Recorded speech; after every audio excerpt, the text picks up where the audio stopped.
ආයුබෝවන් සුබ දවසක්.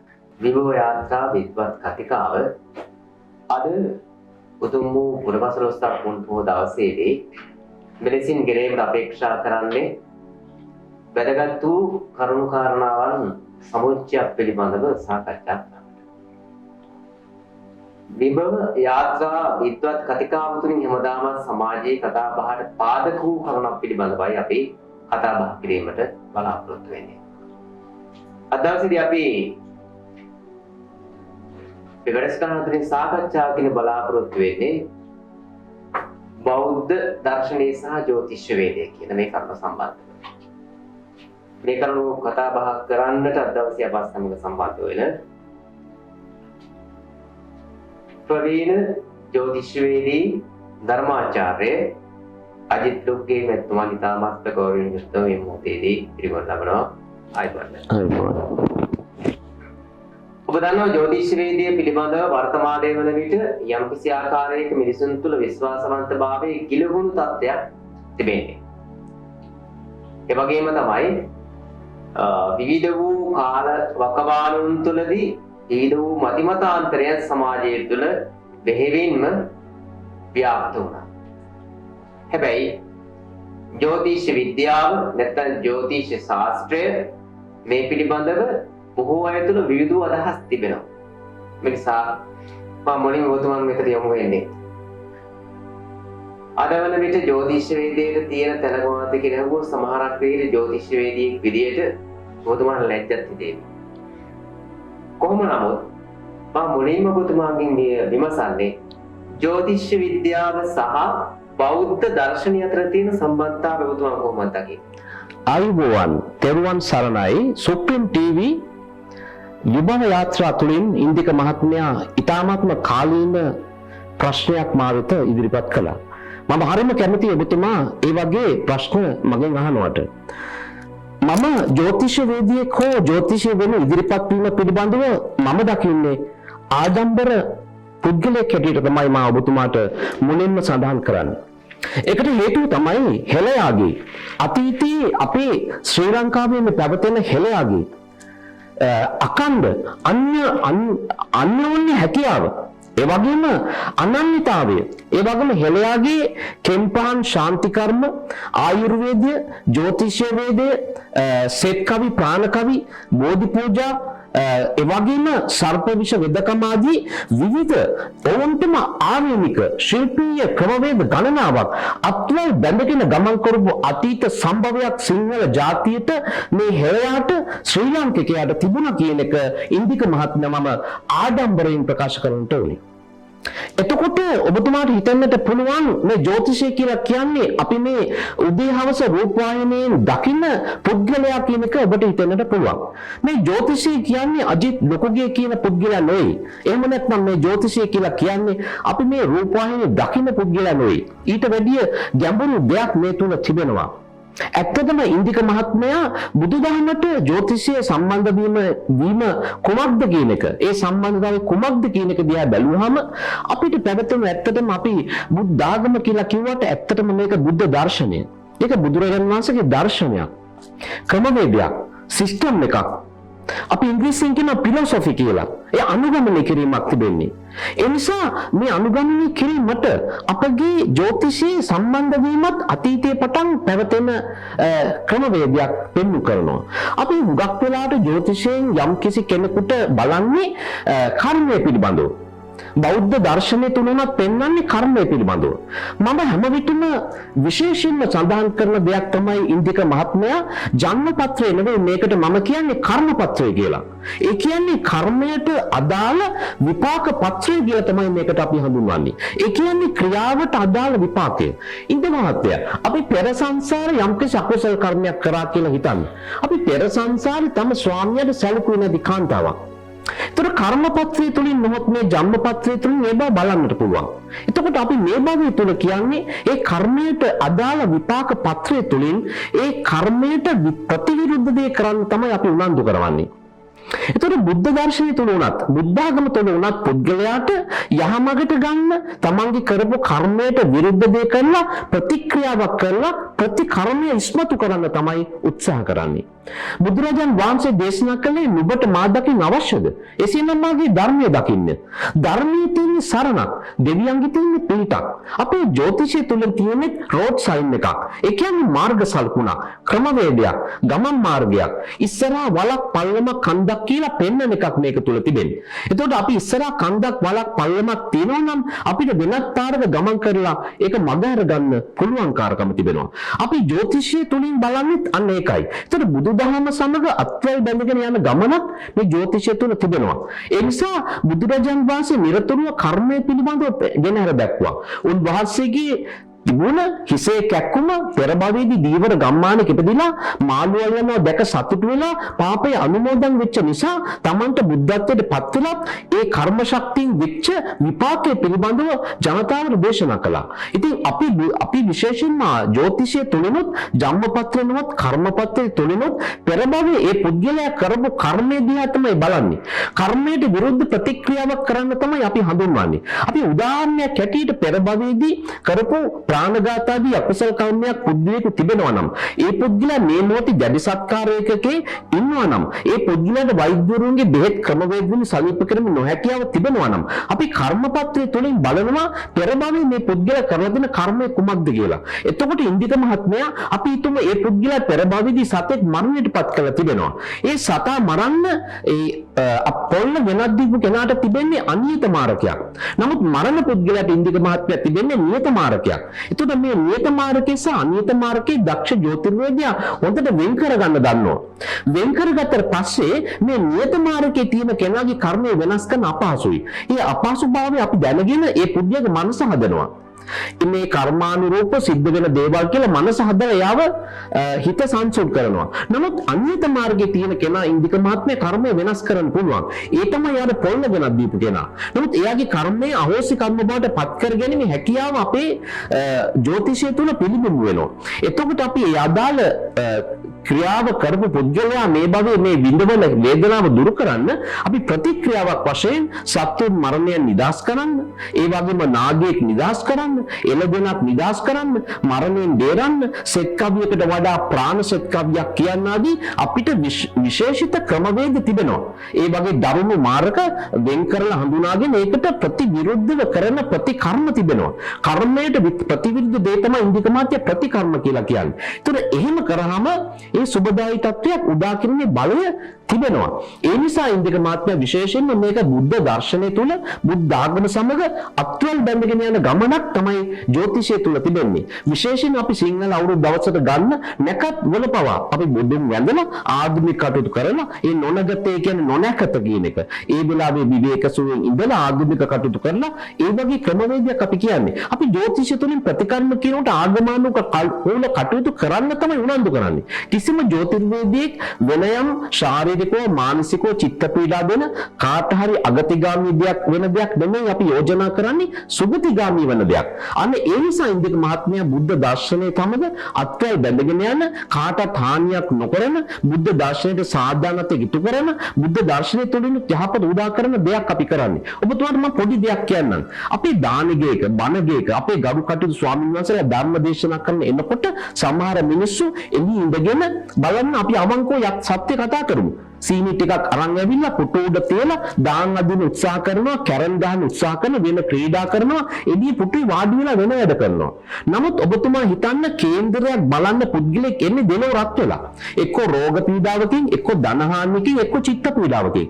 එතකොට ඉන්දික මහත්ය යකඩ රත් වෙලා තිබෙන්නේ. ඒක ජ්‍යොතිෂ වේදයට අගන අවස්ථාවක්. ඒක ඉන්දික මහත්ය ඔපචුනිටි එකක්. එතකොට යකඩ රත් වෙලා තියෙනකොට අපිට මේක නවා ගන්න පුළුවන්. එතකොට බුදුරජාන් වහන්සේ දේශනා කරන ශ්‍රී සත් ධර්මයේ ටිකක් අපිත් පාවිච්චි කරලා අර පුද්ගලයාගේ බ්‍රේන් වොෂ් කරන්න, ඒ වගේ මොළයට යහපත් දේ පණිවිඩ දීලා ආගමනුකූල පැත්තකට හරව ගන්න අපිට අවස්ථාවක් ලැබෙනවා. අන්න ඒ නිසා ඉන්දික මහත්මයා අපි මේක ජ්‍යොතිෂයමග අත්වල බැඳගෙන උතුම් ගමනක් කියලා අපි හඳුන්වන්නේ ඔන්න ඔය හේතුව නිසායි. මම හිතන්නේ ජ්‍යොතිෂය සහ බෞද්ධ දර්ශනය අතර තියෙන සම්බන්ධතාව එතුමන් යම් ආකාරයකින් විග්‍රහ කරන්න ලැබුවා. කෙසේ නමුත් අපි තාමත් ලාංකීය ජන සමාජය තුළ ජීවත් වෙන පිරිසක් වශයෙන් සිටෝගේ මෙතුමනි සමහරක් විටකදී අපිට මේ තාමත් විවිධ විද්වතුන් සමහරක් අවස්ථාවලදී වුන් අදහස් ප්‍රකාශ කරනවා. අපි බෞද්ධ දර්ශනයත් එක්ක ජීවත් වුණ තාමත් අපේ ලාංකීය ජන සමාජයේ බොහෝ මිනිසුන් තුළ තාමත් අර බ්‍රාහ්මණ මතයන් ක්‍රියාත්මක වෙනවා. උදාහරණ වශයෙන් ගත්තොත් සිකුරාදා අඟහරුවාදා නිවෙස්වලට යම්කිසි කෙනෙක් මිය ගියොත් දේහය ගෙදෙට්ට ගේන්නේ නැහැ. ඒක කතාවක් කියන. අනිත් කතාව අඟහරුවාදා සිකුරාදා මිනිස්සු සාමාන්‍යයෙන් තාමත් ගමේ ගොඩේ අය නාන්න කැමති නැහැ. නැත්නම් ස්නානය කරන්න කැමති නැහැ. ඒ වගේම කෙනෙක් මිය ගියාට පස්සේ දේහය නිවසෙන් එළියට ගන්නට පවා නැකත් හදන අවස්ථා අපි දැකලා තියෙනවා. දැන් මේවත් එක්ක බලනකොට ජ්‍යොතිෂය ගැන මිනිසුන් තුළ තියෙන විශ්වාසය සහ ඒ යම් මට්ටමක තියෙච්ච පැහැදීම ක්‍රමක්‍රමයෙන් අඩු වෙනවා. මම කිව්වොත් ජ්‍යොතිෂය කියන්නේ බොරුවක් කියලා ඔබතුමා මොකද කියන්නේ? ඇත්තටම ඉන්දික මහත්මයා ජ්‍යොති කියන්නේ ආලෝකය. වේද කියන්නේ විද්‍යාව. විද්‍යාවේ ආලෝකය. අත්වල බැඳගෙන ඉන්නේ ආයුර්වේද. ආයු කියන්නේ ආයුෂ, වේද කියන්නේ විද්‍යාව. ආයුෂයේ විද්‍යාවේ ශක්තියෙන් ආයුෂය වර්ධනය කර ගැනීම. ජ්‍යොති කියන්නේ ආලෝකය. මේක ආලෝකයක්. ඇත්තටම ඉන්දික මහත්මයා පිහියක් තියෙනවා. මේකෙන් අපිට පුළුවන් පාන් කපන්න. ඒ වගේම ඉන්දික මහත්මයා මේකෙන් පුළුවන් මිනිස්සුන්ට ඇනලා විනාශ කරන්න. ඒ වගේ මේ ජ්‍යොතිෂය කියලා කියන්නේ මිනිස්සෙගේ පරිහරණය සුගතිය සඳහා බිහිවෙච්ච උතුම් ශාස්ත්‍රයක්. මේක ශ්‍රී ලාංකික අනන්‍යතාවය. අපේකම. මේක තියෙන්නේ මුළු ලෝකෙම මේ පුංචි තිතක් වගේ තියෙන අපේ පුංචි හෙළ දිවයිනේ දූපතේ විතරයි. නමුත් ඔබතුමා මතක තියාගන්න මේ දූපතේ ඉන්න මිනිස්සු සමහර අය මේක බොරුවක් කියලා ප්‍රචාරය කරනවා. කවදාවත් සුද්ධෙක් සුද්ධගෙදී බොරු කියන්නේ නැහැ. මුස්ලිම් මිනිස්සයා කුරානේ විත්තිය ගහගෙන ඉන්නේ. ක්‍රිස්තියානි මිනිස්සයා බිය නොවන්න මම මෙහිය ජීසස් කියලා විත්තිය ගහගෙන ඉන්නේ. ඒ වගේම බයිබලයේ උන්වස්සුර තියාගෙන ඉන්නේ. අපේ බෞද්ධ හෙළ සිරිත් විරිත් ක්‍රමවේද අපේකම අපේ අනන්‍යතාවය. හෙළ ජාතික සිරිත් විරිත් පමණක් නෙවෙයි අපේ අනන්‍යතාවය තමයි ජ්‍යොතිෂය කියලා කියන්නේ. එතකොට මේක මිනිස්සයා බොරුවක් කියලා කියනවා නම් මේක ඉන්නව මිනිස්සු තමන්ගේ කම තමයි බොරුවක් කියන්නේ. මම ඔබතුමාට පොඩි දෙයක් කියන්නම්. අපේ විශේෂම සුද්දෙක් අපේ රටක පදිංචි වෙලා අවුරුදු 100 ගණනක් හිටියත් ඒ සුද්දෙක් කවදාවත් හෙළ ජාතිගේ නමක් තම දරුවෙකුට දාගන්නේ නැහැ. නමුත් ඔබතුමා බලන්න අපේ ශ්‍රී ලාංකිකයෙක් සිංහලෙක් විදේශයක යුරෝප් රටක ටික කාලයක් ජීවත් වුණොත් බොහොම ඉක්මනට එයාට දරුවෙක් ඉපදුනොත් අපේ ශ්‍රී ලාංකික නම වෙනුවට යුරෝපීය සම්භවයක් ඇති නමක් තමයි හැම විටම දාගන්නේ. හෙළයා හැමතිස්සෙම වැරදිච්ච තැන තමයි හෙළයා විදේශීය ක්‍රමවේද බොහොම ඉස්මතුලින් පිළිගත්ත ජාතියක්. ඒක තමයි අපිට වෙච්ච වැරද්ද. අපි පුවක් ගෙඩියක් ආවොත් ඒකට කියන්නේ ලොකුවට තිබ්බොත් රට පුවක් කියලා. දෙල් ගෙඩියක් ආවොත් අපි ඒකට කියන්නේ රට දෙල් කියලා.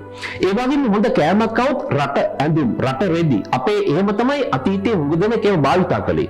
නමුත් අපේකම අපේ වටිනාකම අංගම්පොර ශාස්ත්‍රීය සටන් ක්‍රම ආදී දේවල් අපි අමතක කරන නරකයි. ඌව වෙල්ලස්සේ කැරල්ලේදී අවුරුදු 18ට වැඩි සියලු තරුණයන් මරා දමන්න කියලා අනකලේ කුමක් නිසාද? අපේ අංගම්පොර ආදී සටන් ශාස්ත්‍රීය ක්‍රමවේද මේ පැවතගෙන යන එක කඩා බිඳ දමන්න. අපේ බුදුදහම තුලත් පරදේශක්කාරයින් අපේ රට ආක්‍රමණය කරපු වෙලාවේ අපේ ගරු කටයුතු ස්වාමින් වහන්සේලා මුඛ පරම්පරාවෙන් පැවතගෙන ආපු ශ්‍රී සද්ධර්මයේ තමයි පැවතගෙන එන්නේ. ගලේ කොටලා තමයි මේ ශ්‍රී සද්ධර්මය ආරක්ෂා කරගත්තේ.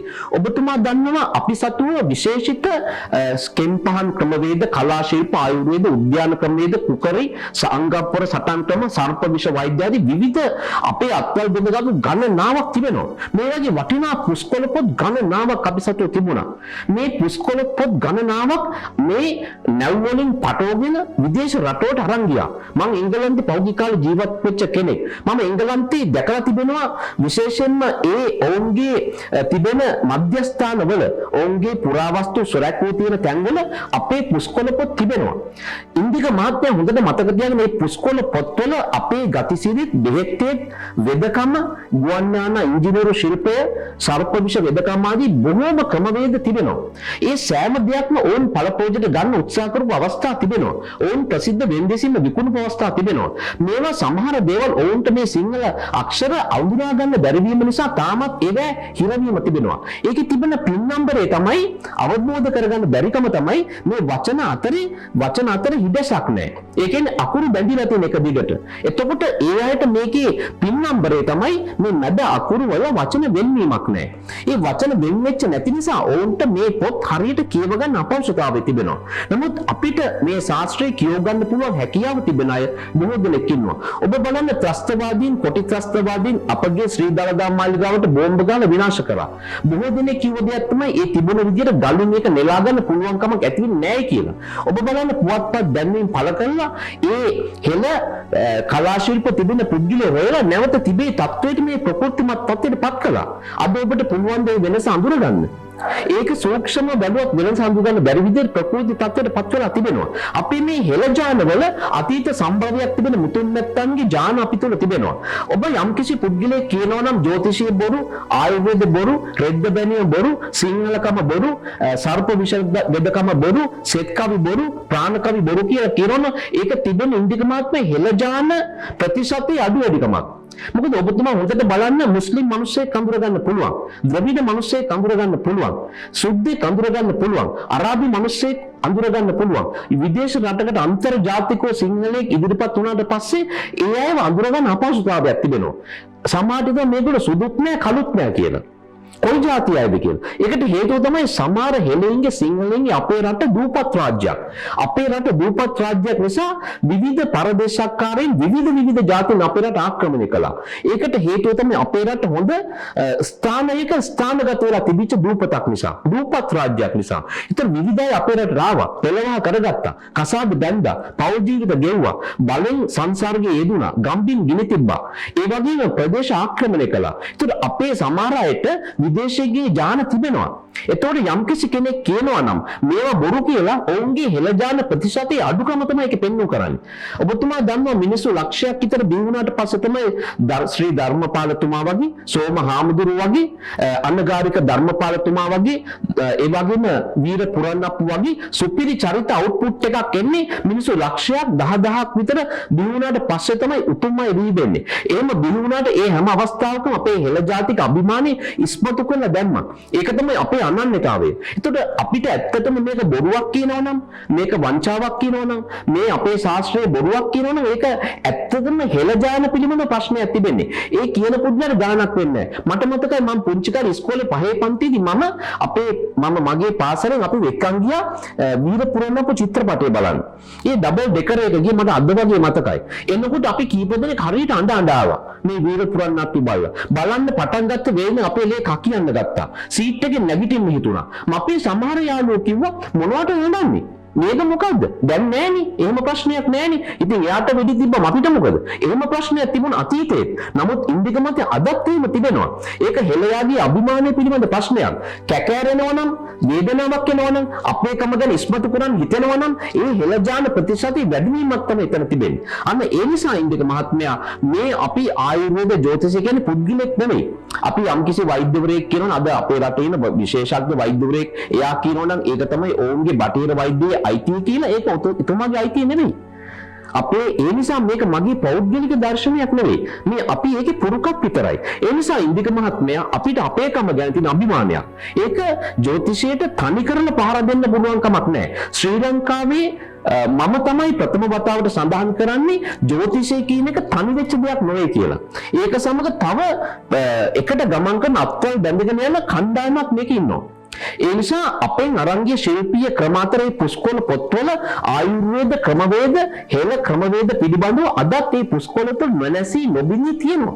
එතන ඔබතුමා විශ්වාස කරන 90ක් නැව්වල පටවගෙන අරන් ගිහිල්ලා ඉතුරු ඇතින් 10%යි. ඒ ටික තමයි අංගම්පොර සටන් ශිල්ප ක්‍රමගාව තියෙන්නේ. ආයුර්වේදයේ තිබෙන්නේ, ජ්‍යොතිෂයේ තිබෙන්නේ, උද්‍යාන අලංකාර ක්‍රමවේදයේ තිබෙන්නේ. ඒගොල්ලෝ අතින් මේ පොඩි ප්‍රමාණයක්. ඒ නිසා ඉන්දික මහත්තයා කුරුණෑගල දිස්ත්‍රික්කයේ වාර්ණියපොළ කියන ගමේ වාතර රිය පොළ. වාතයෙන් දීපු ගුවන් යාන නවතු පොළ.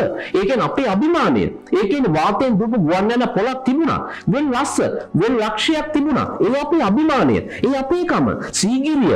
ඒ නිසා චිත්ත ශක්තිය ගොඩනැගුණු නගර තිබුණා. අන්න ඒ නිසා ඉන්දික මාත්‍ය අපි කියන්නේ මේක අපේකම. හෙළයාගේ බලය, හෙළයාගේ ශක්තිය මේක ඔබ රූපවාහිනියේ දකින එකම ජ්‍යොතිෂීවේදියෙකුගේ අයිතිය නොවේ කියන එකත් මා විශේෂයෙන්ම සඳහන් කරන්නට අවශ්‍ය වෙනවා.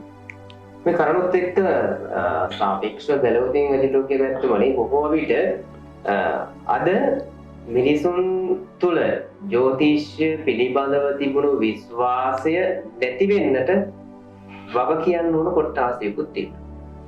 අනෙක් කාරණාව තමයි කාලින් කාලෙට අනාවැකි. මේ අනාවැකි කියන කම විශේෂයෙන් දේශපාලන අනාවැකි හෝ වෙනත් වූ අනාවැකි 100% නිවැරදිව මේ කටයුතු සිදු කරනවා කියන මිනිස්සුන්ව මුලාවට පත් කරනවා කියන මහා හොරු කොටසක් කියන සමාජයෙන් ජ්‍යොතිෂ්‍යවේදීන්ට දැඩිව චෝදනා එල්ල කරනවා.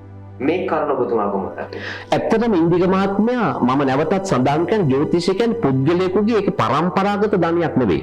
ඔබතුමා විශ්වාස කරන බෝඩ් එකක් දාලා නැති, ප්‍රසිද්ධියට පත් වෙන්නේ නැති, පුවත්පත් දැන්වීමක් දාන්න නැති, නමුත්ගේ කට වචනෙන් පැවතගෙන එන පරම්පරාවෙන් පැවතගෙන එන වටිනා ජ්‍යොතිෂවේදී රාශියක් අපේ රටේ පැවැත්වගෙන එනවා.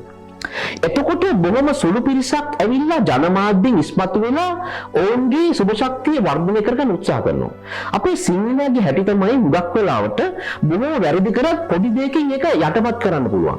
හුඟක් වැරදි කරලා කොරෝනා අවස්ථාවේදී හාල් මිටි පහක් බෙදලා ඒක ජනමාධ්‍යට පෙන්නලා අර කරපු වැරදි ටික ඔක්කොම වහලා ඉස්මතු වෙලා ජනතාවගේ හදගැස්මට තට්ටු කරන්න දක්ෂ මිනිස්සු ඉන්නවා සමාජයේ. ඒක එදත් හිටියා අදත් හිටියා.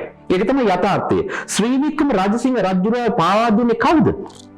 ඒ වගේම විවිධ අපේ රජවරුන්ට පාර දුන්නේ සටනින් නෙවෙයි, යුද්ධෝපක්‍රම වලින් නෙවෙයි.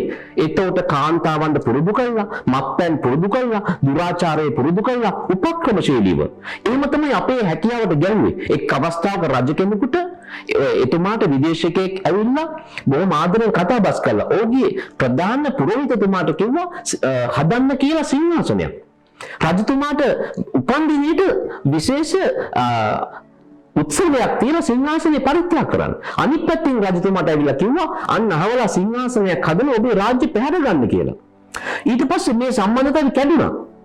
ඒ සම්බන්ධය කැඩුනට පස්සේ මේගොල්ලෝ අතර ගැටුමක් ඇති වුණා. අතීතේ නම් පැවතෙන අන්න ඒ වගේ ක්‍රමවේද.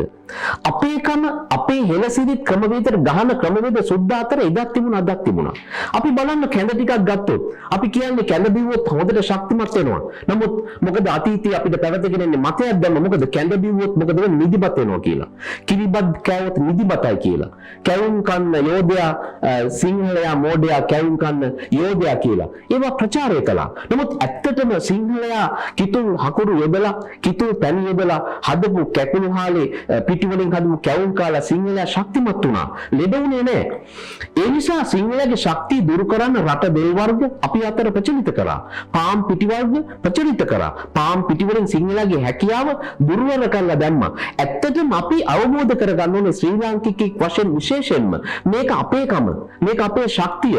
එතකොට අනිත් පැත්තෙන් මේ ජ්‍යොතිෂය කියන එක පහලට දාන්න මේ ජනමාධ්‍යට ඇවිල්ලා කතා කරපු මුදලට කතා කරපු ජ්‍යොතිෂ්වේදීන් ගණනාවක් පහුගිය කාලේ අපිට දකින්න හම්බුණා. ඔබම දැක්ක මිනිස්සු ඒක නැවත රිපීට් දදා නැවත සිනහවට භාජනය වුණා. එතනදී අහපු ප්‍රශ්න තිබුණා. ඇත්තටම මට මතකයි එක් අවස්ථාවක එක ජ්‍යොතිෂ්වේදියෙක් ගෙන්නලා ලංකාවේ ප්‍රසිද්ධ කෙනෙක් අහන මෙහෙම දෙයක්. කඩුගන්නාව කන්ද නගිනවා. බස් එකක් සෙනඟ පිරීලා ඉන්නවා. බස් එක ප්‍රපාතයකට පෙරලෙනවා. නමුත් මිනිස්සු දෙන්නෙක් විතරක් පඳුරකට වැටිලා බේරෙනවා. අනිත් සියලු දෙනා මැරෙනවා. ඊට පස්සේ කියනවා ඒක මොකද්ද කියලා. ඒතකොට ජ්‍යොතිෂවේදියා කියන එක එයාගේ වාසනාවෙන් නැති කියලා. අනිත් පැත්තෙන් ආනෝ කොමඩු ලොරියක් කඩු ගන්නාව කන්ද නගිනවා. ඊට පස්සේ කොමඩු ටික ලොරිය පෙරලා කොමඩු ටික විනාශ වෙලා යනවා. කොමඩු දෙකක් පඳුරක් අස්සේ බේරිලා රැකෙනවා. ඒකේ තියෙන මොන වාසනාවද කියලා අහනවා. එතකොට බලන්න ඒකේ තියෙන සරල දෙයක් ඉන්දික මහත්මයාට කඩදාසියක් තියෙනවා. ඉන්දික මහත්මයා කියනවා දැන් ඉන්දික මහත්මයා හොඳටම දන්න මේ කඩදාසි ජීවි වස්තුවද අජීවි වස්තුවද කියලා. ඔබතුමා ජීවියෙක් මම ජීවියෙක් මට උපතක් තිබෙනවා මම මව්කුසකින් දී වෙලා තිබෙනවා මට කර්ම ශක්තියක් තිබෙනවා මට කර්ම පත්‍රයක් තිබෙනවා ඔබතුමාට කර්ම ශක්තියක් තිබෙනවා ඔබතුමා ගතේ තියෙන ඔරල්සෝ ජීවියක් නැහැ ඒකේ වාසනා ගුණයක් නැහැ අවාසනා ගුණයක් නැහැ මේ මැදිනේ පුටුවක් තියෙනවා මේ පුටුව මෙතෙන්ට එන්න තිබිච්ච වාසනාවක් තියෙනවද නමුත් ඔබතුමාට මෙතෙන්ට එන්න මට මෙතෙන්ට එන්න වාසනා ගුණයක් තිබෙනවා ඒක මගේ කර්මයේ පත්‍රය තුල තිබෙනවා පුද්ගලයා කන්දෙන් පෙරලත් මරණයටපත් නොවන්න ඔහුගේ කර්ම ශක්තිය උපත් බල එහෙම නැත්නම් තමන්ගේ පෙරපින් කියන නම් වන්නාධිපතිය බලවත් වීම ඔහුගේ පංචමහා පුරුෂයෝග තියෙන එක කුසල් බලය පෙරපින් ඒ වගේ අටමහා කුසල් කරපු ඒවා ප්‍රාණඝාත ආදී අකුසල කර්ම නොකර දෙක බලපවත් වෙනවා ඒතර අජීවී වස්තුවක් බේරුණා කියලා ඒක කර්මයට බැර කරන්න පුළුවන් කමක් නැහැ. ඒක ජීවී සහ අජීවී වස්තු පිළිබඳ ගැටලුවක්. ඒක සරල දෙයක්. ඒ වගේ ඉන්දික මහත්මයා සමහර පුද්ගලයෝ කතා කරන්නේ විද්‍යාව ගැනලා කතා කරනවා. විද්‍යාවයි ජ්‍යොතිෂය ගැන දෙකක්. විද්‍යාවෙන් සමහර ගායෝ ඉන්නවා. අපේ ජ්‍යොතිෂයෙන් සමහර ගායෝ ඉන්නවා. නමුත් ජ්‍යොතිෂයට පේන ගායෝ විද්‍යාවට පේන්නේ නැහැ. විද්‍යාවට පේන ගායෝ අපිට පේන්නේ නැහැ. අපි රාහු කේතු කියන්නේ ඡායාග්‍රහය ඇටියට හඳුන්වන්නේ. ඔවුන් ඡායාග්‍රහයටයි අපි හඳුන්වන්නේ. එතකොට ඒක විද්‍යාවෙන් ඉලිප්සාකාරව මොන ආකාරයෙන් කතා කරත් ඒකට අදාළ වචන පරිහරණය කළ ලැබුවාම ජ්‍යොතිෂ විද්‍යාවට ඒක අදාළ වෙන්නේ නැහැ. ජ්‍යොතිෂය ඉගෙනගෙන තියෙන ජ්‍යොතිෂයේ වචන ජ්‍යොතිෂ හරඹයක් උ තුල තිබෙන්නේ. ඒ නිසා විද්‍යාවේ අපි සයන්ටිෆිකලි විද්‍යාගාරයක ලැබ් එක එත පරීක්ෂණාගාරයක අපි ග්‍රහ ලෝක ගැන පරීක්ෂණ කරන පුද්ගලයෝ නෙමෙයි. අපේ තියෙන්නේ අපේ හෙළ පාරම්පරික සිරිත්විල් ක්‍රමවේද පුස්කොළ පොත්වල ඉඳලා අපි පැවැත්ගෙන කටවතින සුද්ධගෙන් බේරගත්තු දර්ශනයක් අපි තුල තිබෙන්නේ. අන්න ඒක තමයි ඉන්දික මහත්මයා අපි පැහැදිලිව සඳහන් කරන්නේ. එතකොට මේ හැකියාව මේ දර්ශනය මේ ක්‍රියාව මේ බලය තමයි අපේ ජ්‍යොතිෂය තුල තිබෙන්නේ. ඒ නිසා ජ්‍යොතිෂය තුලින් අපි සත්‍යයක් කියන්නේ වටිනා දෙයක් කියන්නේ. එතකොට හුඟක් මිනිස්සු දේශපාලඥයන්ව දිනවන්න අනාවැකි කියලා ඒ අනාවැකි වැරදුනහම ඒක ජ්‍යොතිෂය පිට පැටවුවා. ඒකයි උනේ. ජ්‍යොතිෂය විතරක් නෙමෙයි වෛද්‍ය විද්‍යාවෙත් ඒ වගේ දේශපාලනික ගැතිකම් කරන අය හිටියා. කොසල් රජතුමාගේ සිහින 16 ඒවා පැහැදිලිව තිබෙනවා. ඒ නිසා ජ්‍යොතිෂ වේදින් විතරක් නෙමෙයි මේ ලෝකේ විවිධ වෘත්තිකින් ඉන්නවා. දැන් සංඝයා වහන්සේලාගේ අතීතයේ කියන සිල්වත් දුස්සීල එහෙම කියලා විවිධ තලවලට බෙදලා තිබෙනවා. එහෙම උන්වහන්සේලා වැඩ සිටියා. නමුත් ඒකින් කියන්නේ සීලම සංඝයා වහන්සේලා දුස්සීලයි කියලා.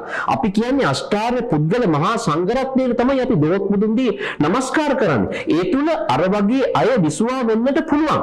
නමුත් ජ්‍යොතිෂය තුලත් ඒ වගේ ඉන්නවා. ඔබ දන්න දොස්තරලා ඉන්නවා. සමහර අයගේ ගබ්සා කරන ගබ්සාවල් දාලා ජීවීන් විනාශ කරන වෛද්‍යවරු ඉන්න පුළුවන්. නමුත් අපේ කොරෝනා අවස්ථාවේ කොච්චර වෛද්‍යවරු අපේ රෝගීන් සුවපත් කරාද? අපේ ජනතාව සුඛිත මුදිත කරාද? ඒ වගේ අතීතයෙන් පැවතෙන වටිනා ආයුර්වේද ජ්‍යොතිෂය පිළිබඳ කෙම්පහන් ක්‍රම සෙත් කවි ප්‍රාණකවි ආදී දේවල් වලින් මිනිසුන්ට පිළිට වෙච්ච ජනතාවක් අපේ තුල ඉන්නවා. ඒක අනිවාර්යෙන්ම ඒක ඔය අපි දකින්න ටීවී එකේ පුද්ගලයා පිළිබඳ විතරක් අපි කතා කරන එක වැරදි.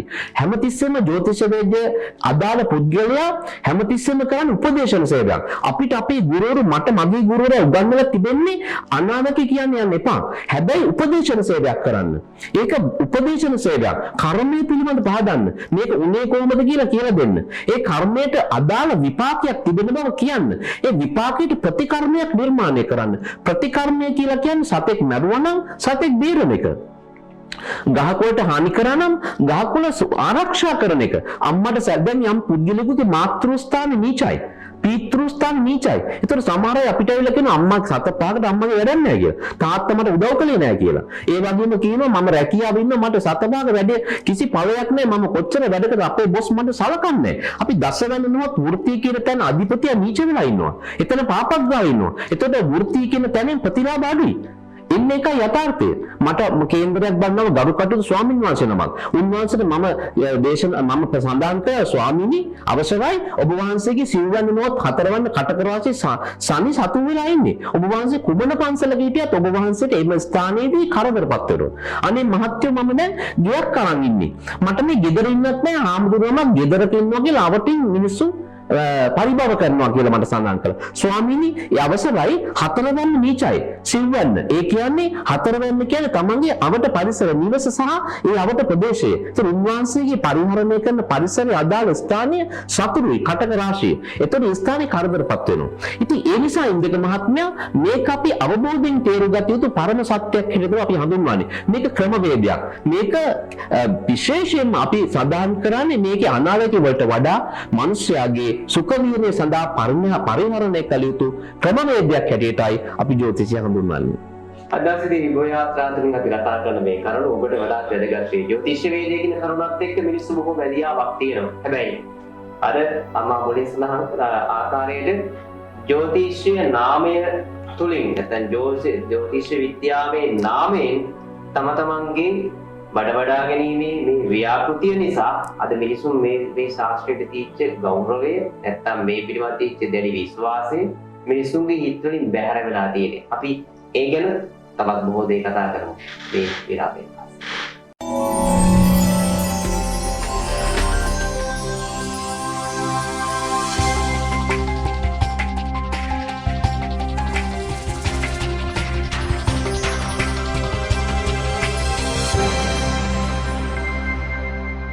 විරාමයෙන් අනතුරු ඔලවදත් අප ඔබ හා එක්වන්නේ විභව යාත්‍රා විද්වත් කතිකාව සමග දවසේ අපි කතා බහ කරන්නේ ජ්‍යොතිෂ විද්‍යාව සහ බෞද්ධ දර්ශනයත් පිටික සම්බන්ධියාවත් ඒ වගේම වර්තමානයේ වද විට මේ ජ්‍යොතිෂ විද්‍යාවට තියෙන ඉරණම සම්බන්ධදී මේ කරුණු කතා බහ කරන්නේ ප්‍රවීණ ජ්‍යොතිෂවේදී ධර්මාචාර්ය අජිත් ඩොග්ගේ මැතිතුමන් සමග. අපි අර මේ විරාමයේ මත්තෙන් කතා කර විශේෂයෙන්ම අජිත් ඩොග්ගේ මැතිතුමනි අද බොහෝ විට අද මිනිසුන්ම මුලා කිරීමේ ප්‍රබල ව්‍යාපෘතියක් ක්‍රියාත්මක කරනවා. තම තමන්ගේ කාලෙන් කාලෙට විවිධ අදහස් ඉදිරිපත් කරනවා. මිනිසුන් අර බුදුහාම මුලින් සඳහන් කරා වගේම මිනිසුන් ජම්මපත්‍රයක් පරීක්ෂා කරන්නේ එහෙම නැත්නම් හඳහන බලා ගන්න ජ්‍යොතිෂ වේදිකෙක් ළඟට යන්නේ Tamante යම් ආකාරයක කරදරයකට මුහුණ පාන සිද්ධ වුණාට පස්සේ නැත්නම් ආර්ථික වශයෙන් හෝ කායික මානසික වශයෙන් හෝ පීඩාවටපත් වුණාන් පස්සේ තමයි ගිහිල්ලා පිළිසරණක් අපේක්ෂා කරන්නේ.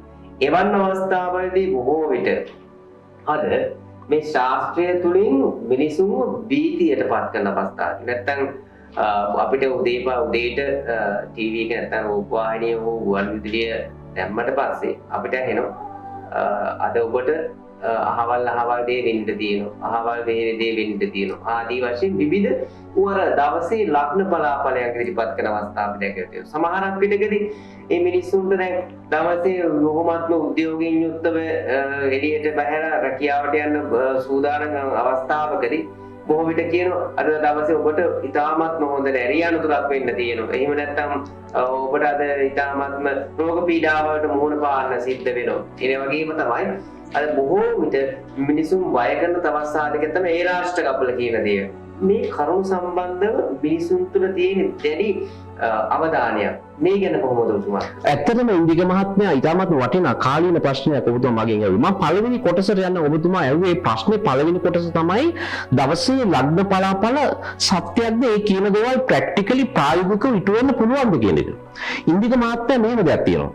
දැන් ඔබතුමාට මහපු කමිසය මට ගැලපෙන්නේ නැහැ. මට මහපු කලිසම ඔබතුමාට ගැලපෙන්නේ නැහැ. ඒ වගේ ඉන්දික මහත්මයා ඔබතුමාට පෞද්ගලික අනන්‍යතාවය කියන ඔබතුමාගේ පෞද්ගලික කේන්දරයක් තිබෙනවා. අපි රටේ පොදු දෙයක් තියෙනවා. නමුත් ඔබතුමාගේ ජීවන පැවැත්ම තියෙන ඔබතුමාගේ පුංචි නිවසේ. ඒ වගේ පොදුවේ ලග්නයට කියන හැම දෙයක්ම පොදුවේ කියන කතන්දර.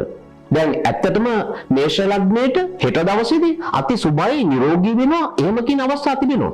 ඔබතුමා මෙන්න මේ හිතන්නකෝ. මේෂ ලග්න කී දිනක හෙට මරණයටපත් වෙනවා. රෝහල් මේෂ ලග්නේ මැරෙන්නේ නැද්ද? ඒතකොට මේෂ ලග්නේ ගැන අනාගතය යහපු ගුවන් විදුලි රූපවාහිනිය ළඟ රැඳී හිටු මිනිස්සුන්ට ශාස්ත්‍රය පිළිබඳ දෙන්නේ මොකක්ද දෙන්නේ? සුබවාදී ප්‍රතිචාරයක් ඉන්නේ නැහැ. ඇයි? තමන්ගේ සහෘදයා මේෂ ලග්නේ යන්න මරණයටපත් වුණා.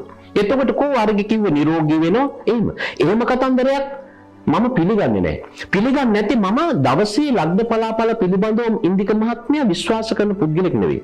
මට එහෙම ආරාධන ලැබුණත් මම එහෙම ජනමාධ්‍යට ඉදිරිපත් වෙලා ලග්න පලාපල කියන්න ඉදිරිපත් වුණේ නැහැ. ඇයි කියලා ඔබතුමාටත් හිතේ. ඒකට හේතුව තමයි ඉන්දික මහත්මයා අර මම ඉස්සෙල්ලා සඳහන් කළේ තමන්ට ආවේනික පෞද්ගලික කේන්දරයක් තියෙනවා.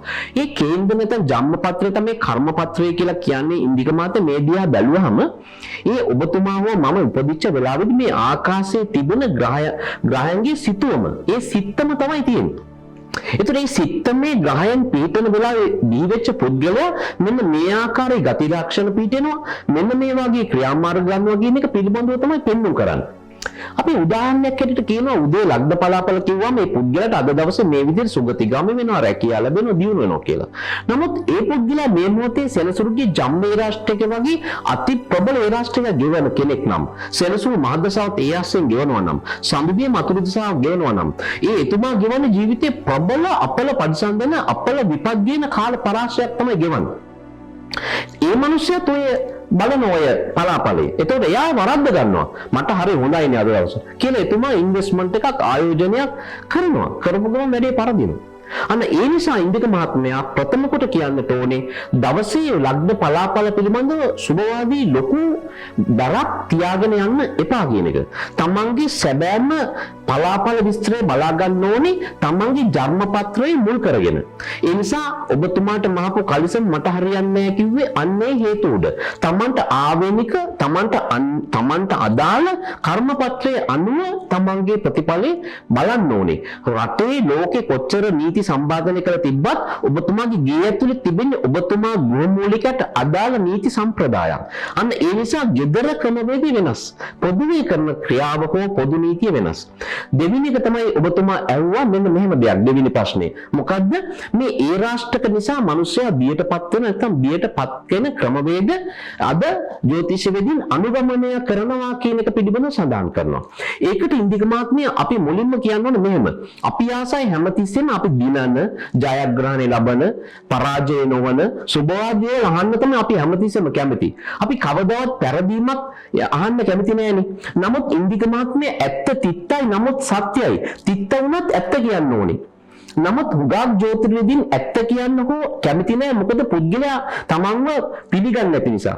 පොඩි චූන් එකක් දීලා හිත සතුටටපත් කරලා එයාව පොඩි මානසික තෘප්තියක් දීලා මුදල අරගෙන එතනින් පිටත් කරලා යවන එක තුල ජ්‍යොතිෂයේ බරපතල හානියක් සිද්ධ වෙනවා. එසා අපි හැම විටම ප්‍රකාශ කරන්න ඕනේ පරම සත්‍ය. සමහර විට ඒක තමන්ගේ පාරිභෝගිකයාට තමා ළඟට ආ පුද්ගලයාට සතුටුදායක නොවෙන්න පුළුවන්. සමහර අයට අපිට කියන්න සිද්ධ වෙනවා ඔබට මේ භවයේ දරුවෝ ලබන්නේම නැහැ කියලා. එක්තරා අවස්ථාවක බුදුරජාන් වහන්සේ දානකට වඩිනකොට රතු පාට කාපට් එකක් එළනවා. මේ පළසොඩින් වැඩියාම තමන්ගේ දේවියට දරුවෝ උපදින්න ඕනේ කියලා සත්‍යයක් ක්‍රියා කරනවා. බුදුරජාන් වහන්සේ ඉස්සරහා හිටගෙන පළසොඩින් වඩින්න එක ප්‍රතික්ෂේප කරනවා.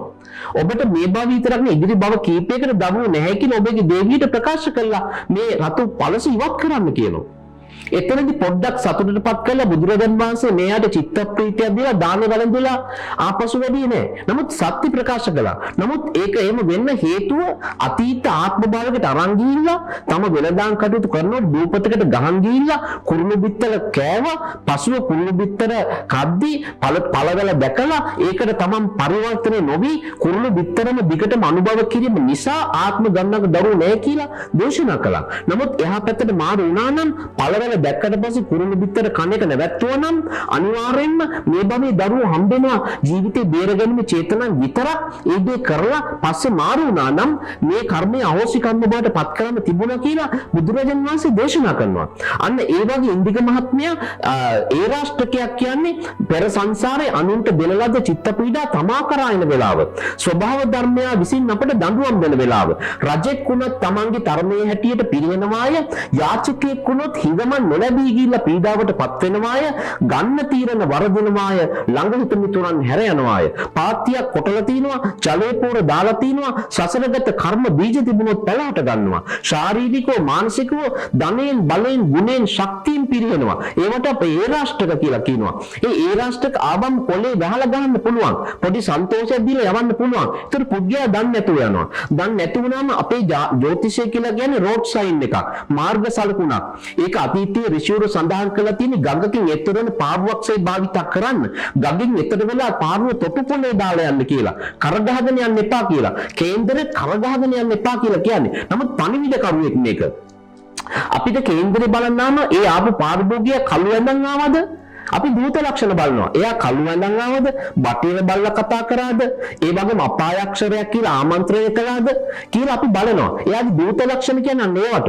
ඒ වගේම එයා වැරදි වෙලාවක ආවද කියන අපි බලනවා. එහෙම බලලා තමයි ඒ රාෂ්ට්‍රකේ කේන්දරයට අනුගත කරලා කේන්දරේ තත්කාල කේන්දරේ එයාගේ දූත ලක්ෂණ එකට සම්බන්ධීකරණය ඇති කළ තමයි අපි අනාගතය කියන්නේ.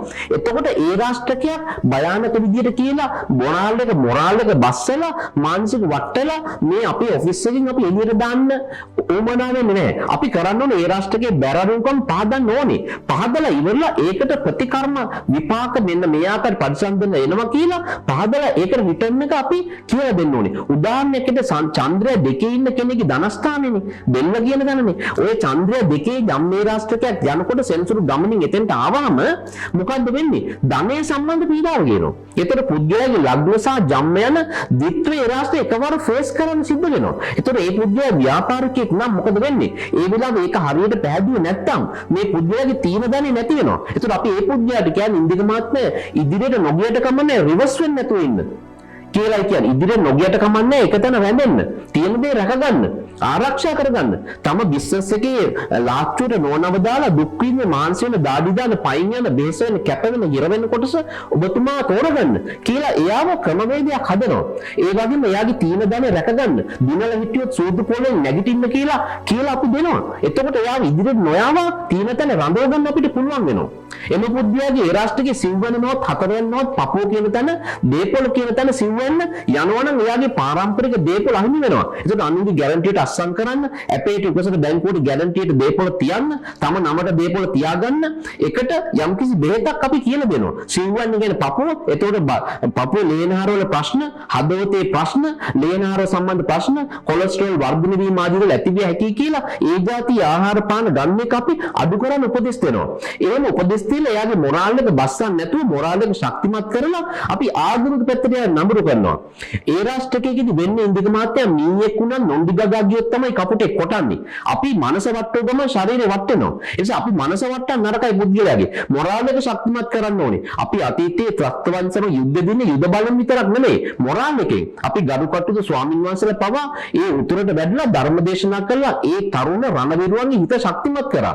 මොරාල් එක අපි අවසාන මොහොත දක්වා ශක්තිමත් තිබුණා. ඒ මොරාල් එක වට්ටපු ගමන් අපි දුර්වල වෙනවා. ඒ නිසා අපේ මොරාල් එක වට්ටපු ගමන් අපේ ඇඟ වටා දීන තියෙන සුබ ශක්තිය මේ වටේ තිබෙන අපගේ ශක්තිය අඩු වෙනවා. ඒ අඩු වෙච්ච උනාම ඒවා කැඩෙනවා. කැඩුණාට පස්සේ වෙන බලවේග තමයි ඇටැක් කරන්නේ. එතකොට තමයි අපලේ කියලා කියන්නේ. ඒ නිසා ඒ අපලෙට Tamanට මොකද වෙන්නේ? Tamanගේ හිත මිතුරන් දාලා යනවා. ධනය හානි වෙනවා. චිත්ත පීඩා හම්බ වෙනවා. එතකොට අපි ඒ කාලේ අවබෝධ කරගන්න ඕනේ. මම පුද්ගලික වශයෙන් ජම්මපත්‍යක් විමර්ශනය කරන මේ පුද්ගලයාගේ මැරෙනකම් වේදන ඒ රාෂ්ට්‍රක එකින් එක සඳහන් කරන ජීවිත ඉවරනකම්ම. එතකොට මේ පුද්ගලයාට ඒ කාලවලදී කලියුතු ප්‍රතිකම්ම පහදලා දුන්නාට පස්සේ ඒ කාලවල වල ඒ පුද්ගලයා ප්‍රතිකම්ම කරගන්න පුළුවන් කාර්කම තියෙනවා. එතකොට අපිට ඒ රාෂ්ට්‍රක නොකිය ඉන්නත් පුළුවන්. එතකොට පොඩි චෝන් එකක් තියෙනවා. ඒ චෝන් එක තිබ්බට එයා දන්නතු වැටෙනවා. වැටුණත් පස්සේ කියනවා කේන්දරේ බැලුව වැඩක් උන්නේ නෑනේ. කේන්දරේ බැලුවට මට අපල ගැන කියුන්නේ නෑනේ කියලා කියනවා. අපල ගැන කිව්වොත් අපි මේ අපලේ සඵලයක් බවට පරිවර්තනය කරගන්න ටෙක්නික් එක අපි පාදනවා. ඒකයි යථාර්ථය. එතකොට ජීවිතේ පන්සල් නොගියයි පන්සල් යනවා. ජීවිතේ බෝධි පූජා තිබුණ නැතියි බෝධි පූජා තිබෙනවා. කෙම්පාන් ශාන්ති කර්ම කරනවා. සෙත් කවි කියනවා. නුග බෝධියට සාත්තු කරනවා. කපුටන්ට දාන දෙනවා. එතකොට මේව නරක දේවල්ද?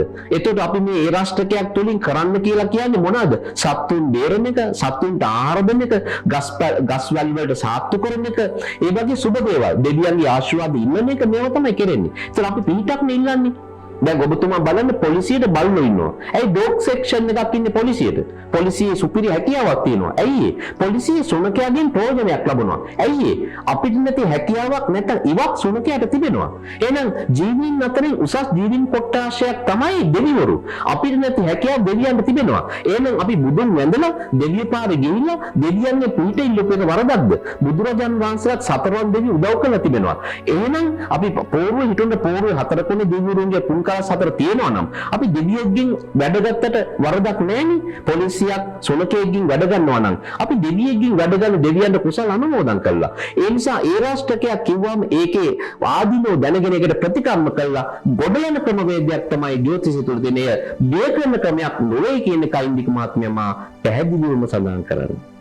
අද මම මේ පැහැදිලි කරපු කරුණු තුලින් ඔබට යම්කිසි අවබෝධයක් ලබා ගන්න හැකියාවක් ලැබෙයි. එතුමා අදහසේ කතා කරන්න දුන්නේ මොකද මම වැඩිම පැන එතුමාට බාධාවන් කරලා අපි මේ එතුමා තුලින් සහ මේ සාකච්ඡාවේ සාරගර්භ දේ සමාජගත කරන එක බලක්වනට වඩා එතුමා අදහසේ කරුණු කාරණා ඉදිරිපත් කරන් දීමයි වැදගත්. ඒ නිසා මම එතුමාට බාධාවක් නොකර අදහස් ප්‍රකාශ කරන්න අවස්ථාව ලබා දුන්නේ එය මම හිතන්නේ නිවසේ සිට බලද ඔබට වඩාත් වැදගත් වෙයි. ඔබට තීරණය කරන්න පුළුවන් මේ කරුණුත් එක්ක මේ ජ්‍යොතිෂ විද්‍යාව කොහොමද අපි අපේ ජීවිතයට සමීප කරගන්න කියන කරුණ. අජලෝකෙ මැතුනේ අද සමාජෙත් එක්ක සංසන්දනය කළ බැලුවොත් විවාහ ජීවිතයට පත්වන බොහෝ පිරිස් අතරේ සමහරක් විටකදී පොරොන්දම් පරීක්ෂා කරලා නැත්නම් මේ ඒ අනුව ගැළපෙන සහකරුවා හෝ සහකාරිය හොයලා ඊටමත් මේ දෙන්නගේ පොරොන්දම් හොඳටම ගැළපෙනවා කියලා දෙමව්පිය බොහොම සතුටු උද්දාමයටපත් වෙලා දරුවන් විවාහ කරලා දෙනවා. හැබැයි අර උච්චර දේවල් බලන විවරන විවාහ සමහරක් වෙලාවට මාස 2යි 3යි හෝ නැත්නම් දින කිහිපයක් පමණ පවතින්නේ. සමහරක් විටකදී ඒ විවාහය කඩු ගන්නවා. තවත් සමහර විටකදී ඔය කිසිදු ආකාරයක ධම්මපත්ත පරීක්ෂාවක් පොරොන්දම් පරීක්ෂාවක් නොකර විවාහයට පත් වෙච්ච අය තාමත් සතුටින් සන්තෝෂයෙන් ජීවත් වෙනවා කියලා සමාජ තුළ මතයක් තියෙනවා. ඇත්තටම මේ කරුණ කොහොමද බුදුරජාණන්? ඇත්තටම මේ පොරොන්දම් පරීක්ෂාව කියන බොරුවක්. ඉන්දික මහත්මයා විවාහයක් කියලා කියන්නේ පුද්ගලයෙකුගේ ජීවිතේ පළමුවර කොට මව්කුසින් ඉපදුනා. දෙවෙනි වතාවට සහකාරිගේ හදවතින් උපදින දෙවෙනි උප්පත්ති කියලා හඳුන්වන්නේ. බුදුරජාන් වහන්සේගේ පවා අතීත කතන්දර දිහා බැලුවාම යශෝදරා දේවිය පවා බුදුරජාන් වහන්සේත් එක්ක ආත්ම ගණනාවක් තම ප්‍රියම්බිකා වශයෙන් ආත්මෙන් අතර ආපු ගමනක් තිබෙනවා. බුදුන් වහන්සේ බුද්ධත්වයට පත් වෙලා රජමාලිගාවට පැමිණියාට පස්සේ තම යශෝදරා දේවියගේ කඳුළු වලින් තම දෙපා දෝවණිය වුණා කියලා කියන්නේ. එතනදී බුදුරජාණන් වහන්සේ සඳකිදුරු ජාතකයේ දේශනා කළා අතීතයේදී මේ යශෝදරා දේවියත් එක්ක තිබෙන සම්බන්ධීකරණය අගේට මනමින් පහදනවා. මේ භව විතරක් නෙවෙයි මගේ පතිවෘතා බලය රකිමින් මාපසුවස පැමිණි මගේ ආදරණීය පෙර භවයේ ප්‍රියම්බිකාව ආත්ම ගන්නා මාපසුවස සොයාවා කියලා. අද සිල්ලර විදියට විවාහය ගැන කතා කරන මිනිස්සුන්ට යථාර්ථය ඇත්තටම ඉන්දික මාත්‍ය මේ සංසාරගත ගනුදෙනුවක් මේකේ තිබෙන්නේ. ඔබතුමාට මට අපි හැමෝටම සසරේ ඕන තරම් කාන්තා මුණ ගැහෙනවා. පුරුෂයන්ට වගේ ස්ත්‍රීන්ටත් එසේ මුණ ගැහෙනවා. විවිධ සම්බන්ධතා යෙදෙනවා. නමුත් විවාහය කියන ගමන තම ජීවිතේ පරමාවශ අවුරුදු 75ක් ගත්තොත් 25යි කාන්තාවක් අම්මා සමග තාත්තා ගාව ඉන්නේ. 50ක් ඉන්නේ ස්වාමියා ගාව. එතකොට අම්මා ගාව තාත්තා ගාව ඉන්නවට වඩා ඩබල් නැත්නම් දෙගුණයක් ඉන්නේ ස්වාමියා හෝ බිරිඳ ගාව. එතකොට එතනදී අපි බලන්නේ මේ පොරොන්දමක් තුලින් පෙර සංසාරයේ සම්බන්ධතාවය. ඔබතුමා පුංචි කාලේ පාසල් යන අවදී කවුරු යාළුවෙක් තරහ වෙලා හිටියොත් ඔබතුමා කාලයක් ගිය නැවත මුණ ගැහුනොත් අතරමඟදී පරණ සොම්බුන් නැවත මතුවෙන්න පුළුවන්. ඔබතුමාගේ පුංචි කාලේ ගෙවල් ගාව මිත්‍ර වෙලා හිටපු පුද්ගලෙක් පසු කාලේ රැකියා කරන කාලේ නැවත මුණ ගැහුනොත් නැවත පරණ මිත්‍රකම් දළුදා වැඩෙන්න පුළුවන්. ඒක ඔබතුමාගේ සසර සම්බන්ධතාව. හිත මිත්‍රයන් පවා සංසාර සම්බන්ධතාව. ඔබට මුණ ගැහෙන හැම යාළුවම පැවතෙන්නේ නැහෙනි. ඒ පැවතෙන විදියට පවතින සසර සම්බන්ධතාව නිසා බුදුරජාන් වහන්සේ ඒක දේශනා කළා තිබෙනවා මේ සසර ගමන් පිළිබඳව. එහෙම බැලුවොත් ඉන්දික මාත්‍ය පොරොන්දමක් කියන්නේ සංසාරේ තම පෙර භවයේ එන කොටා ගත්තද ගහමරා ගත්තද චිත්ත පීඩා හදාගෙන වෙන් වුණාද කියලා බලන්න පුළුවන් සූක්ෂම ක්‍රමවේදයක්. සියම් විදිහකින් සංසාරේ තමන්ගේ අම්මා වෙලා හිටිය නංගි වෙලා හිටිය අක්කා වෙලා හිටිය සහෝදරියක් වුණත් මේ භවයේ තම පෙම්වතිය වශයෙන් පෙම්වතා වශයෙන් ඉදිරියට එන්න පුළුවන්. ඒකෙදි අපිට ඒවා බලන්න පුළුවන් ක්‍රමවේද මේ අපේ ශාස්ත්‍රය තුල තියෙනවා. දැන් අපි උදාහරණයකට ඉන්දික මහත්තයා නයිමුගට යෝනි අපි කියනවා සදා වෛරයි කියලා. නයිමුගට යෝනි සදා වෛරයි. දැන් පොරොන්දමක් දිහා බැලුවාම මේව හොඳට හරියට බැලුවොත් අපිට පේනවා. අපි උදාහරණයක් හැටියට යම් පුද්ගලයෙකුගේ අපි තුමු ස්ත්‍රී කේන්දරේ සිකුර 7. සිකුර කියන්නේ ග්‍රහ මණ්ඩලයේ සුකුමාල ලලනාව. මනමාලි කියලා කියන්නේ කුජ පහේටියොත් අධිවේගී කාමාශය රෝගයක් නිර්මාණය වෙනවා. එතකොට එවැනි පුද්ගලෙක් විවාහට යොමු වෙනකොට ගුරු හතේ කේන්දරයක් අසන්න බදිනවා. වසන්ත ලග්නයේ යම්කිසි තුලා ලග්නයේ ගුරු හතේ හිටියොත් ගුරු කියන්නේ ග්‍රහ මණ්ඩලයේ දසසිල් මාතාව. සිල්වන්ත ගායක්. එතකොට මොකද වෙන්නේ? හරියට මගුල් ගෙදරක දසසිල් මාතාවක් ඉන්නවා වගේ. ඒතර මගුල් ගෙදරක දසසිල් මාතාවකට මේ මගුල් ගෙදර තියෙන ක්‍රමවේද අල්ලන්නේ නැහැ. ඇයට හිතෙන්නේ මේවා මහා කරදර වැඩ කියලා. මේකෙන් මිදෙන්න තමයි උත්සාහ කරන්නේ. ඒතර සිකුර හතේ කෙනාගේ තියෙන්නේ රාගය. ගුරු හතේ කෙනාගේ තියෙන්නේ ප්‍රේමය. ඉතින් මේ දෙක ගැටෙනවා. ඉතින් අපි පොරොන්දමක් තුලින් බලන්නේ මේ ගැටීම පිළිබඳව. අනිත් එක ඉන්දික මහත්මයා පොරොන්දමක් කියලා කියන්නේ විවාහ ජීවිතයක් සක්සස් වෙන අර ඔබතුමා ප්‍රකාශ කළ ලෙස පොරොන්දම 100%ක් බල්ලායක් විවාහයේ කැඩේ කඩාගන්න මෙන්න මේ හේතුවද. කුමක්ද හේතුව? මිනිස්සු හිතනවා පොරොන්දම කියන්නේ එක හරිනම් ඔක්කොම හරි කියලා. එහෙම හිතන්න අර අපි ඔබතුමා වාහනය ඩ්‍රයිව් කරනකොට කියනවා ඉන්දික මහත්මයා ඔබතුමාට අද දවසේ කිසි අවුලක් නැහැ වාහනේ සුපිරියර්ම තියෙනවා පෙට්‍රල් ෆුල් ටැංක් දාලා ඔබට යන්න පුළුවන් ඔබ හයි ස්පීඩ් ඩ්‍රයිව් කරනවා ඒක ඔබතුමා වාහනේ හැප්පෙන්න පුළුවන් එහෙනම් අපි අවධානම දෙන්න ඕනේ පොරොන්දමක් හරි ගියා කියලා තම විවාදිත 100%ක් සක්සස් වෙන්නේ නැහැ පොරොන්දම බලපාන ඒ පුද්ගලයාගේ යුග දිවියට 133ක් ඊටු 134 ඉන්දික මහත්තයා දෙදෙනාගේ අන්‍යෝන්‍ය කැපවීම හැකියාව සහ උත්සාහය ඉතුරු 133 තමයි බුදුන්ගේ සරණ දෙවියන්ගේ පීඨ සහ ආගමනුකූල ක්‍රමවේද මේ සියල්ල එකතු තමයි 100 වෙන්නේ ඒකයි තියෙන්නේ අපි කියන්නේ හැමතිස්සෙම විවාහ වෙන කෙනෙක් 133ක් පොරොන්දම බලපාන නිසා පොරොන්දම ගලප ගන්න ඕනේ ඒක නයි මුගට යෝනිද සිකුර හතේ කෙනාට ගුරු හතක්ද කියලා බලන්න ඕනේ දැන් ගුරු හතේ කෙනාට ගුරු හතක් හෝ ශනි හතක් දැන්නොත් දෙන්නගෙම තියෙන ප්‍රේමය එයාට උනේ හඳ දිහා බලන්න අත්තල්ලන් ඇවිදගෙන යන්න ලයිට් සින්දුවක් අහන්න ආදරෙන් විලිලා ඉන්න සෙක්ස් ලයිෆ් එක ලිංගික ජීවිතය පිළිබඳ ඇට්‍රැක්ෂන් එකක් ඒ දෙන්නට නැහැ නමුත් සිකුර හතේ කෙනාට ඕනේ ඒක එතකොට සිකුර හතේ දෙන්නෙක් බැඳුත් එයාට ඕන දේ අරය ගාව තියෙනවා නමුත් ගුරු හතේ කෙනාට ඕන දේ සිකුර හතේ ගාව නැහැ සිකුර හතේ කෙනා රාගයෙන් බලනවා ගුරු හතේ කෙනා ප්‍රේමයෙන් බලනවා මේ දෙක අතර පරතරයක් නිර්මාණය වෙනවා. එතකොට මේ දෙන්නාගේ යුග දිවිය පිළිබඳ පරතරයක් නිර්මාණය වුණාම මේ දෙන්නා රාත්‍රී කාලේ අසන්තෝෂයෙන් ඉන්නවා. දවල් කාලේ වෙන දෙයකින් පරිගන්නවා. ඊට පස්සේ කියන්නේ පොරොන්දම ගැළපිලත් අපි අසාර්ථක වුණා කියලා. ඒක තමයි ඉන්දික මහතේ යථාර්ථය. දෙවෙනි එක තමයි විවාහයකට ගියාම පොරොන්දම ගලප ගන්නවා වගේම ඒ දෙදෙනා හවුල්ගීක ජීවත් වෙන්න හොඳ නැහැ. ඒ වගේම ව්‍යංජන හැඳිමාරු කරගන්න හොඳ නැහැ. ව්‍යංජන හැඳිමාරු කරාම ව්‍යංජන නරක වෙනවා වගේ මේ පවුලේ ඒ පවුලේ මේ පවුලට එක්ස්චේන්ජ් කරන්න හෝමාරු කරන්න හොඳ නැහැ. ඒ වගේම කාන්තාවක කටේ ගහලා දිනන්න හොඳ නැහැ. අඬලා දිනන්න පුරුදු වෙන්නට ඕනේ. අපේ අම්මලා අතීතයේදී අපේ තාත්තා ගමන කරන පෙරගමන් කරා. වැට කඩුල්ල ගාව රැඳී සිටින් යන පෙරමඟ බලා හිටියා. අපේ තාත්තා එනකන් රැට වැට කඩුල්ල ගාව රැඳී සිටින් වැට කඩුල්ල ගාව බලා හිටියා. අද කාන්තාව එහෙම ඉන්නවද? ෆෝන් එකට ලැප්ටොප් එකට WhatsApp එක Viber එකට ගිහිල්ලා ඒව ඔබ ඉන්න ජීවිතයක් තිබෙන්නේ. ඒ තුල තම ස්වාමියා විතරක් නෙමෙයි ස්වාමියා හා සමාන පුද්ගලයා බොහෝ දෙනෙක් ඇතුළත උත්සාහ කරමින් දරන සටනකට ප්‍රතිඋත්තර දෙමින් ඉන්න කාන්තාව අද සමාජගත වෙලා ඉන්නේ. ඔතන තමයි වැරදෙන තැන. දෙවෙනි එක තමයි හවුල්ගියක ජීවත් වෙන්න හොඳ නැහැ. විවාහ වුණාට පස්සේ තම පවුලේ තම ස්වාමියා බිරිඳසා දරුවන් විතරයි. අම්මා තාත්තවත් ඒ පවුලට අයිති නැහැ. අම්මා තාත්තලාත් ඈතින් ඉඳන් මේ පවුලට උදව් කරන්න ඕනේ. ඒ වගේම ස්වාමියාට සයනේදී අபிසරුලියක් වෙන්න ඕනේ. ස්වාමියාට කාන්තාවක් වශයෙන් සයනේදී රාත්‍රියට වැඳලා නිදා ගන්න ඕනේ. ඒ වගේම අඬලා දිනන්න පුරුදු වෙන්න ඕනේ. ඒ වගේම ගෙදර ගිහින් පිටට දෙන්න එපා, පිටගෙන ගෙදරට ගන්න එපා කියලා අපි සඳහන් කරන්න ඕනේ. බුදුරජාන් වහන්සේ දේශනා කළ කාන්තාර රාත්‍රී කාලේ දොර ජනෙන් හොඳින් වසා දෙදේ බලා එන්න කියලා. ඒ නිසා යසෝදරා දේවියේ පතිවෘතා බලය අපි බුදුදහම තුලින් උකහා ගන්න ඕනේ. පොරොන්දමක් ගලප ගන්න ඕනේ. පොරොන්දම කියන්නේ විවාහ ජීවිතේ සාර්ථක වෙන 100%ක්ම බලන එකක් නෙවෙයි. ඒක 133ක් බලන දෙයක්.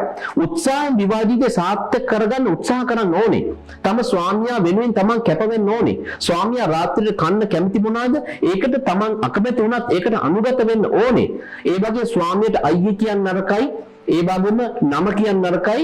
ගෞරවයෙන් ආමන්ත්‍රණය කරන්න ඕනේ. ස්වාමියාට රාත්‍රී වැඳලා නිදා ගන්න ඕනේ. ස්වාමියා ගමනක් ගිහින් එකපාරට ප්‍රශ්න දාන්න නැතුව ස්වාමියා සමග ආදරෙන් ගෙලිලා ඉඳලා සයනේදී ප්‍රශ්න ඉදිරිපත් කරන්න ඕනේ. ආදර මිත්‍රශීලීව ඉදිරිපත් කරන්න ඕනේ. ඒ ප්‍රශ්න දිහා බලන්න ඕනේ මනසින්. හදවතට වඩා අන්න ඒ නිසා එහෙම ගමනක් ගියොත් ඉන්දික මාත්‍ය පොරොන්දම තුල පොරොන්දමේ සක්‍රීය දායකත්වයක් ගේනවා පුද්ගලික ජීවිතේට. මොකද දෙනෙක් අහනවා ප්‍රේම කරන කාලේ පොරොන්දම දැනුන්නේ නැහෙනි මට. ප්‍රේම කරන කාලේ ඔය නොගල්පින් ආවේ නැහෙනි කියලා. ඉන්දික මාත්‍ය අපි කෙරුවට ගිලෙනවා කිව්වොත් ගිලෙන්න වතුරට බහින්න ඕනේ. ගොඩ ඉන්නට ගිලෙන්නේ නැහැ. ඒ වගේ ඉන්දික මාත්‍ය පොරොන්දමක් ඇක්ටිව් වෙන්නේ, පොරොන්දමක් ක්‍රියාත්මක වෙන්නේ, පොරොන්දම එළියට එන්නේ කොටින්ම කවදටද? එක බත්පත් කාගෙන, එක වාලට ඉඳගෙන, එක ඇඳේ නිදාගෙන, එකට ඉන්නකොට තමයි ඒක ඇක්ටිව් වෙන්නේ. ඉංග්‍රීසි භාෂාවෙන් කියන ඔබට ඔබගේ හොඳ මිත්‍රයෙක් එක්ක තරහ වෙන්න ඕන නම් දවස් දෙක තුනක් ගෙදර ගෙනල්ලා එකම කාමරේ එකම ඇඳේ නිදා ගන්න කියලා. එතකොට ඔහුගේ ඕරා ශක්තියත් ඔබගේ ඕරා ශක්තියත් ගැටෙන්න බලනවා කියලා. ඒකයි අතීතයේ එකගේ කෑම බින්න බහින ක්‍රමවේද අනුගත වෙලා තිබුණේ. මනමාලයාව තම මනමාලී ගෙදර නවත්තගෙන ටික කාලයක් තියාගෙන එයාව විමර්ශනය කළ අතීතයේදී. එහෙම හොඳ නම් තමයි එක්ක මගුල ලෑස්ති කරන නැත්නම් ගෙදර යවන්න තීන්දුව ගත්තේ. එහෙම જાතියක් අපි. එහෙම හිටපු අපිට ඉංග්‍රීසියෙන් තමයි විවාහය පුරුදු කළේ. නමුත් ඉංග්‍රීසියෙන් අද කරන්නේ living together. ඒ කියන්නේ අපි කරපු දේ. ඒ කියන්නේ හොඳද කියලා බලලා හොඳ නම් බඳිනවා. අපි කරන්නේ ඉංග්‍රීසියෙන් කරන දේ. අපි බැඳලා හොඳයිද බලනවා. එතකොට යථාර්ථය නොකයි. අන්න ඒ නිසා අපි කරන්නේ බැඳලා හොඳයිද බලන එක. ඉංග්‍රීසියෙන් කරන්නේ හොඳද බලලා හොඳ නම් බඳින එක. නමුත් අපි අතීතයේ කරගෙන හිටියේ අන්නේ ටෙක්නික් එක. අන්න ඒ නිසා තමයි ටිකක් ආශ්‍රය කරලා පොරොන්දමත් බලලා විවාහයට යනවා නම් ඒක අත්ත වශයෙන්ම හොඳ විවාහ ජීවිතයක් ගලපන්නට සුබවාදී. ඔබතුමා අවසාන වශයෙන් සඳහන් කරු වචනයක් තිබුණා. ඒවා මුකුත් බලන්නේ නැතිවත් හොඳට ඉන්නවා කියලා. එහෙම වෙන්න හේතුව මෙන්න මේකයි. ඒවා මුකුත් බලන්නේ නැති පුද්ගලයෝ උනත් මිත්‍රශීලව බැඳෙන්නේ සසර සම්බන්ධතා නිසා. එවැනි අයගේ පොරොන්දම් විමර්ශනය කරම අපිට අහු වෙන දෙයක් තමයි පොරොන්දම බලන්න දෙයක් නෑ. සසර සම්බන්ධතාවයක් තිබෙනවා. පොරොන්දමේ අගයේ ගැළපීමක් තිබෙනවා. ඒ නිසා ඒ දෙන්න ඔටෝ ගැළපීලා ස්වයංක්‍රීය ඉබේ ගැළපීලා තිබෙනවා. ඒ නිසා ඒ දෙදෙනාගේ විවාහ ජීවිතයේ සාර්ථකත්වයට පත් වෙලා තිබෙන බව අපිට හොඳට දකින්න තියෙනවා. සමහර අය කියනවා පොරොන්දම බලන යුරෝප් රටවල අය හොඳට විවාහ ජීවිත ගෙවනවා කියලා. මම වගකීමෙන් කියනවා යුරෝප් රටවල 82% තිබෙන්නේ මොනවාද තියෙන්නේ living together. living together කියන්නේ නීත්‍යානුකූල කසාදයක් නෙවෙයි.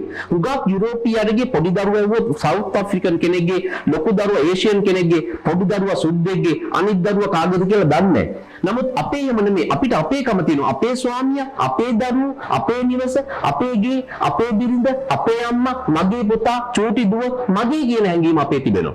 අන්න ඒ නිසා අර අපි කියන්නේ අර පැණිවරක ගහට තමයි හෙන ගහනවා කියලා කියන්නේ. ඒ නිසා ඵලයක් ඇති රුකට තමයි වදින්නේ. ඉතින් අපිට ඵලයක් තියෙනවා. ශ්‍රී ලංකාවට අනන්‍යතාවයක් තියෙනවා. ඒ නිසා තමයි අපිට වදින්නේ. විදේශීකයන්ට පැහැදිලි විවාහ ජීවිත තියනවාද කියලා ඔබම මනසින් සිතලා බලන්න. ඒ living together ජීවිතයක් තිබෙන්නේ. ඒක ලීගල් නීත්‍යානුකූල කසාදයක් නෙවෙයි කියන එක මා ඉන්දික මහත්මයා වගකීමෙන් ඔබතුමාට සඳහන් කරන්න කැමතියි. අද දවසේදී අපි මේ උතුම් ප්‍රොෆෙසර් සප්පුන් කුමදාවසේදී අපි කතා කරන මේ කරුණු ඔබේ ජීවිතේ දෙහින් නැදගත්තේ සුප්‍රීම් විභව යාත්‍රා අද දවසේදී අපි මෙලෙසින් නිමාවට පත් කිරීම සඳහා ඒ සූදානම්. තවත් බොහෝ කරුණු කතා බහ කරන්න තියෙනවා. අද දවසේදී අජිබ්ලොග්ගේ මැතිමන් සමග මේ කතා කරපු කරුණු වලට නැත්තම් මේ ගතින් ජීවිත ගතින් ඔබ ගන්න වැටීරනේ ඔබ යටි. ඒ නිසා ජ්‍යොතිෂ විද්‍යාව සහ බෞද්ධ දර්ශනය අතර තියෙන සම්බන්ධතාව සම්බන්ධව ඔබ යම් කරුණු කාරණාවක් කීප පැහැදිලි කරා. ඒ නිසා අපි සමාජයට දෙන පණිවිඩය තමයි ඔබ ජ්‍යොතිෂ විද්‍යාව පිළිබඳව හොයන්න කැමති නම් ඒ පිළිබඳව විමර්ශනය කරා. ඒ වගේම තමයි ඔබ යම්කිසි ආකාරයකින් මේ පිළිබඳව කරුණු කාරණා සොයනවන ඒ පිළිබඳව ඔබ සත්‍යවාදීව වටහාගෙන ඉවරදී අය හඳුනාගෙන ඔබ ඒ කටයුත්ත කරන්න ඕනේ. නිසා ඔබේ පසුපස හඹා ගිහිල්ලා ඔබේ ජීවිතය අඩාල කර ගැනීම නෙවෙයි ඔබ සිදු කරන්නේ. නිසා ඒක පැහැදිලි කර ආකාරයට ඔබ අතේ තියෙන්නේ ඒ ජ්‍යොතිෂ විද්‍යාවත්ද නැත්නම් මේක අපි සාමාන්‍යයෙන් අපේ ජීවිතය අරගෙන කොහොමද කටයුතු කරන්නේ කියන එක තීරණය ඔබ අතේ. ඉතින් අද දවසේදී අපි විභව යාත්‍රා විද්වත් කතිකාව මෙලෙසින් නිමාවට පත් කිරීම සඳහා සූදානම්. අපි ලබන ප්‍රොෆෙසර් ඔස්ටප්පුන් දවසේදී අපි සුප්‍රීම TV විභව යාත්‍රා විද්වත් කතිකාවේ හැමෝම අද දවසේදී තමන් කාල වේලා කැප කරගෙන මේ කතිකාවක සාර්ථකමත් කර ගැනීම සඳහා අප සමග සම්බන්ධ වුණු ශ්‍රී ජයවර්ධන ප්‍රදේශයේ තමන්ගේ ආයතනයේ පවත්වාගෙන යමින් කටයුතු කරන ප්‍රවීණ ජ්‍යොතිෂවේදී ධර්මාචාර්ය අජිබ්ලොග්ගේ මැතිතුමන්ට අපි ආශිර්වාද කරනවා. තවදුරටත් මේ සමාජයට වැඩදායමක් සිදු කරන ඔබතුමන්ට ශක්තිය ධෛර්යය ලැබේවා. එමන් අදහසේ අපි රස්තාන වැඩිකින් නිමාඩපත් කරනවා. සහයෝගය දුන්න හැමෝටම ගොඩක් පිං. අපි ලබන ප්‍රොෆෙසර් සප්පුන් කොහොමද දවසේ හමු වෙමු. විභව යාත්‍රා විද්වත් කතිකාව.